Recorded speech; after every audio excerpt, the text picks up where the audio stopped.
So we've all seen the videos, we've all seen the posts on social media like Twitter, like Blue Sky, like Reddit.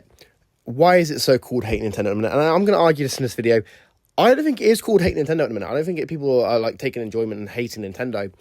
I think it's just people are realising what Nintendo has been doing for years and they're now becoming critical of it. And it's not that they're hating on Nintendo, it's that they are actually criticising Nintendo's anti-consumer practices. People misconstrue hate and criticism all the goddamn time. It is largely, in the case of if you look at the wider media as a whole, used by people to try and make it seem like you hate something they enjoy, because you're being critical of the company that is making it. And that is something we need to factor in this video.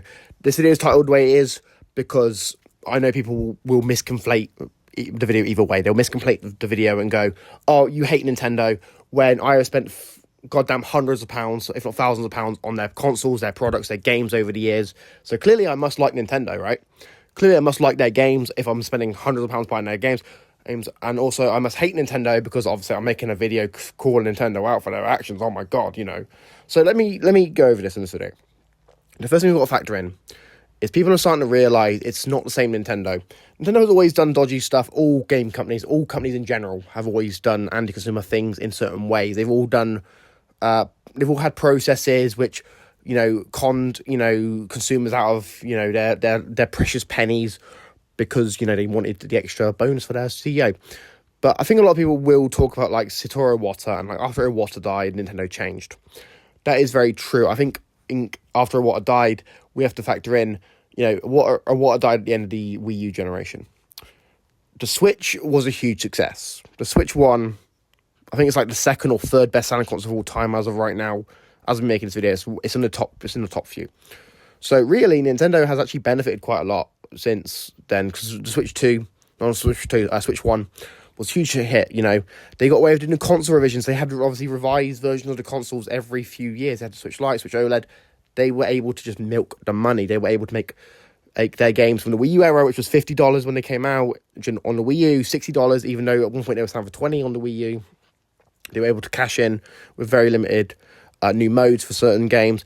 And some of the games, there's more of a wide sort of gap between new releases. The wider gap between, like, the big budget Zelda games, for example, and the 3D Marios and stuff like that. And basically, it was an 8-year generation.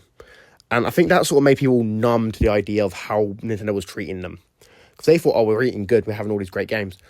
And then when the Switch 2 come out, Switch 2, like I said in other videos, I'm not against the Switch 2 price. I think the price of the actual console is okay, it's fine, because that's similar to what other companies are charging. Xbox and PlayStation are charging similar, if not more. So I understand the price for the console. But then you have like $80 Mario Kart, which is a turn-off for a lot of people. You have their game key cards, which is a huge turn-off for people. You have, the fact there's not many good games on the Switch 2 as of right now. And let's be real. Donkey Kong Bonanza is great. But when you have like 4 brand new games on the Switch 2, when it comes to Nintendo first party stuff, and most of them are mediocre, and then you have Donkey Kong Bonanza like the only real good one, that's sort of an issue.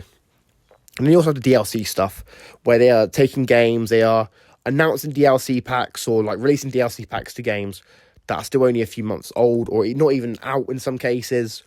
And we're in a position where people are starting to realise Nintendo has been doing some anti-consumer practices, and I'm not against them taking down websites that have like illegally ROMs and whatever. I understand copyright law. I understand they have to, obviously they do that because obviously it's their copyright and whatever. But also you have stuff like Switch Online, for example, which was free at one point, and they start charging for it. There's many things you can criticise Nintendo for, and well, if you look at their history, there's a lot more than people want to really admit. But I think the reason people are thinking it's cool and trendy at the minute to hate Nintendo isn't because they're hating them. It's because Nintendo has been doing a lot of mistakes. Nintendo has messed up quite a lot over the last few months, if not last few years. Like this Nintendo is not the same Nintendo it was a few years ago, and that is, well, we are well aware of that. We can see that Nintendo is now charging $80 for Mario Kart. For Mario Kart, I get it, it's probably going to be the best-selling game on the system because it was on the Switch 1, but that's what we've got to factor in, will Nintendo keep doing it? Because unless you push back, unless you rebel, unless you criticize, unless you don't buy it, because let's be real, every YouTuber who has complained about the Switch 2 or Mario Kart World or something like that, they've paid for the product. They've bought the product as well. They've kind of given in. They've sort of made the whole argument worse for themselves because they've actually given Nintendo their money. They have criticized them. They go, oh, no, I don't like what they're doing. It's like, well, you paid them the money. I'm a hypocrite for that. Every YouTuber is a hypocrite for that. The fact that YouTubers like beat 'em ups and that won't acknowledge that they're hypocrites for that kind of says it all, doesn't it? But I digress. Then we have the idea that Nintendo is being hated on because it's trendy or cool. It's not that it's trendy or cool. It's the fact people are starting to really come to terms with what Nintendo has been doing, and they're not happy. They don't like it. They don't like, being charged out the nose for these games that aren't even that great.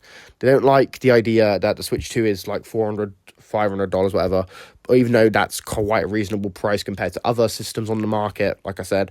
But really, the problem Nintendo has at the minute is it feels too corporate, and that's what we've all forgotten. Nintendo's worth $100 billion, and Nintendo is not a small company by any means, and people are acting like Nintendo's like sort of a mom and pop shop. They need to do this stuff because they need to make money. I understand companies have to make money. They've got employees to pay. Those employees have families they've got to feed. I understand that. But then it feels like with Nintendo, a lot of the spark is gone. And people are starting to realise the spark is gone. The games feel more corporate. The games feel more watered down. They feel like they're stripping content and selling it back to people. And I feel like that's what people are realising. It's not cool to hate Nintendo.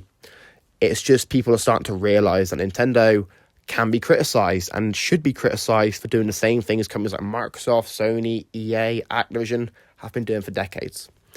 Anyway, guys, let me know what you think about this in the comments down below. Do you agree? Do you disagree? Are you gonna comment down below and say, actually, I agree with your point. I think Nintendo should be criticised for some of these things. Are you gonna be a fan? Oh, you're wrong. Your opinion is wrong and invalid because I don't like you and you've got a bad hairline or whatever.